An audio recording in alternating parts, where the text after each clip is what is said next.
তারল্য সংকট, কারসাজি ও নিয়ন্ত্রক সংস্থার হস্তক্ষেপ শেয়ার বাজারে সবচেয়ে বেশি নেতিবাচক প্রভাব ফেলেছে। এ কারণে গত বছর জুড়ে শেয়ার বাজারের কার্যক্রম ছিল খুবই দুর্বল। চলতি অর্থবছরও তারল্য সংকট ও রাজনৈতিক অনিশ্চয়তা শেয়ার বাজারের জন্য বড় চ্যালেঞ্জ বলে মনে করেন বাজার বিশ্লেষকরা।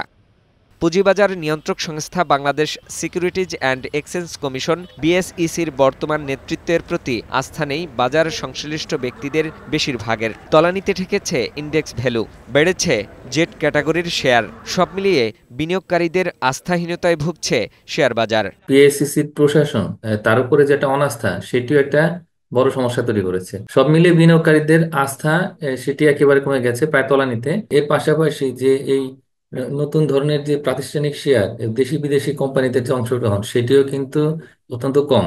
তো এই সমস্ত কারণে আসলে শেয়ার বাজারটা ঘুরে দাঁড়াচ্ছে না। লেনদেনে অংশ নেওয়া বেশি সংখ্যক প্রতিষ্ঠানের শেয়ার ও ইউনিটের দাম কমেছে, তবে সপ্তাহের শেষ কার্যদিবসে মূল্যসূচক ও লেনদেন কিছুটা বেড়েছে। বৃহস্পতিবার মূল্যসূচক 7 পয়েন্ট বেড়ে ৫,২০৩ পয়েন্টে দাঁড়িয়েছে। দিনভর বাজারটিতে লেনদেন হয়েছে ৩,০৫৩ কোটি ৩ লাখ টাকা।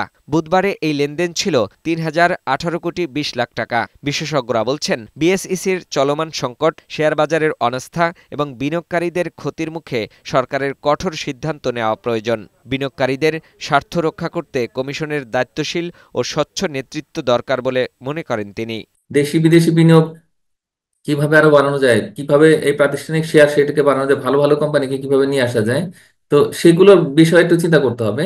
আর এখানে যে কেলেঙ্কারি বা জালিয়াতি যেগুলো হয়েছিল, তাদের কিভাবে শাস্তির মধ্যে নিয়ে আসা যায়, সেটাও চিন্তা করতে হবে। সরকারের নতুন করে পরিকল্পনা দরকার, যে অর্থায়নের পরিকল্পনা এবং সংস্কারের পরিকল্পনা। তো সেটি করতে পারলে আমি মনে করি যে শেয়ার বাজারকে খুব দ্রুত বিনিয়োগকারীদের আস্থার মধ্যে নিয়ে আসা যাবে।